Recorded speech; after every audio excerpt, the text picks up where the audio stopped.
Olá, hoje eu vou falar de um assunto que eu gosto muito e que tem uma repercussão bem clara na atividade do empreendedor, que é a responsabilidade administrativa ambiental. Não é um assunto novo, mas ele gera muita discussão, especialmente então da sua natureza jurídica. Para voltar, para contextualizar um pouquinho, a Política Nacional de Meio Ambiente, ela ancorada no princípio ambiental do poluidor-pagador, ela trouxe instrumentos de prevenção visando a manutenção e proteção do meio ambiente. Então, o licenciamento ambiental, o estudo, a avaliação de impacto ambiental, o zoneamento ambiental, isso são instrumentos de prevenção. E trouxe também as penalidades disciplinares ou compensatórias quando a conduta do empreendedor descumpre medidas necessárias para a proteção do meio ambiente.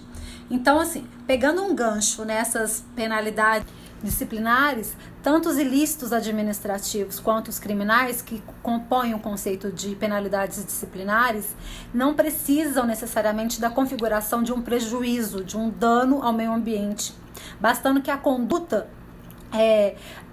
possua mera potencialidade de causar um dano. Então, ou seja, você não precisa do dano para ter configurado um ilícito criminal ou administrativo. E tanto é verdade que o artigo 60 da Lei de Crimes Ambientais e o artigo 66 do Decreto 6514, que trata das infrações administrativas, enquadram a conduta de operar sem licença ou autorização de órgão ambiental competente como crime ou infração administrativa. Então, se você operar, a sua atividade estiver operando sem licença, essa conduta ela é tipificada como crime ambiental e como infração administrativa, o que pode gerar uma ação penal ou pode gerar um auto de infração, né?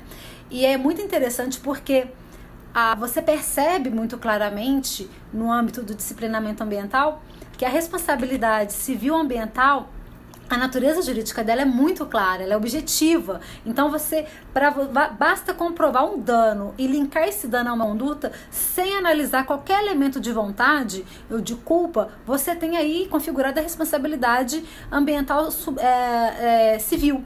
Agora, por outro lado, a responsabilidade penal também é muito clara a natureza jurídica dela, porque você precisa comprovar o elemento evolutivo, você precisa demonstrar culpa, daí a sua natureza subjetiva. Agora, a responsabilidade administrativa penal, a responsabilidade administrativa ambiental, ela fica numa zona cinzenta, porque ao passo que os órgãos ambientais, leia-se IBAMA e órgãos ambientais estaduais, eles tratam a responsabilidade administrativa ambiental de forma objetiva, o disciplinamento ambiental, ele caminha para uma versão um pouco mais suave, especialmente se você levar em conta o artigo 72 da Lei de Crimes Ambientais, que exige a observância de certos parâmetros para imputação da penalidade, tipo, por exemplo, o motivo, as circunstâncias, a gravidade. E, enfim, você tem caminhos que levam para uma análise mais aprofundada da conduta infracional, né? No âmbito da administração, no âmbito administrativo. E aí, isso tem repercussões muito, muito claras no momento de você, do infrator, buscar a sua defesa. Eu acho interessante, inclusive, aí, entrando mesmo na questão da discussão doutrinária, que existem ferramentas, porque veja bem, é muito interessante analisar da seguinte forma: se você coloca para a administração pública o encargo de demonstrar cabalmente o elemento volitivo da conduta do infrator, você engessa também a administração pública, já carente de gente, de fiscais, de analistas, você vai ter uma série de autos de infrações que serão nulos, né, por falta de observância à lei. Agora, o que é interessante é que no âmbito do disciplinamento ambiental, você tem a questão da inversão do ônus da prova. Então, a administração pública, ao autuar o empreendedor, ela não precisa comprovar cabalmente a a violação ao dever de cuidado, aos elementos volitivos, basta que ela demonstre indícios. E com a inversão do ônus da prova, caberá ao empreendedor comprovar a sua não culpa. E isso é interessante porque isso harmoniza, nem tanto objetivo, nem tão subjetivo, porque se for muito subjetivo, você engessa um pouco o órgão ambiental, e muito objetivo você gera injustiça também, né? Então, e essa discussão é fabulosa, e é justamente nesse cenário que a gente tem, inclusive a gente leva essa dificuldade para o STJ, que é a corte responsável pela uniformização da jurisprudência nacional. Então você tem, como eu disse, duas correntes tratando do mesmo tema, e a primeira turma do STJ, ela entende a responsabilidade administrativa ambiental como objetiva, ou seja, ela não leva em conta o caráter volitivo no momento da configuração da responsabilidade, tá? Então, isso para o autuado, para o infrator, é terrível, porque o espaço de defesa dele fica muito limitado, fica limitado apenas a questões formais do auto de infração. Ele não consegue discutir a culpa, ele não consegue discutir as razões, os motivos. É simplesmente você tem uma conduta, você tem um resultado e você tem ali o link, o nexo causal, acabou. Você traz um bando de gente para um contexto que não deveria estar ali de repente, né?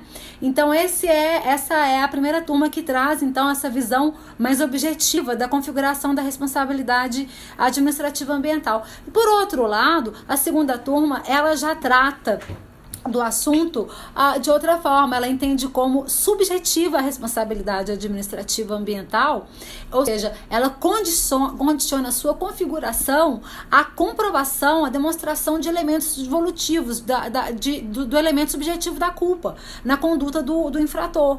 E isso amplia a possibilidade de defesa. E onde que essa questão estava pegando na prática?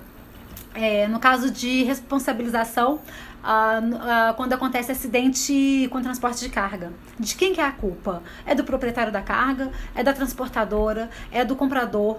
E o órgão ambiental, ele tende a pegar todo mundo e colocar no mesmo balaio, né? E aí a segunda turma, ela veio falando, opa, o terceiro proprietário da carga, por não ser o causador efetivo e direto da poluição, da degradação ambiental, vai responder subjetivamente pela degradação ambiental. Ou seja, vai lhe ser facultada a possibilidade de demonstrar sua não culpa.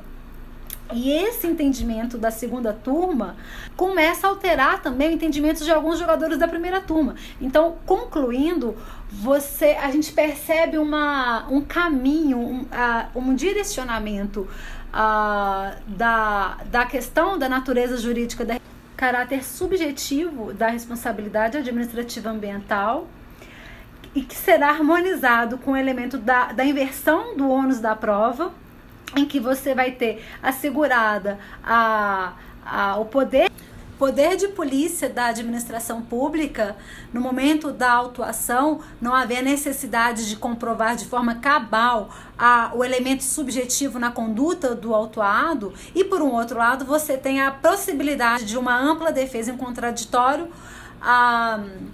mais consolidado, né, mais justo para o autuado, na medida que ele poderá comprovar sua não culpa. E aí, dessa forma, a gente está caminhando para a consolidação, então, desse entendimento da natureza subjetiva da responsabilidade administrativa ambiental.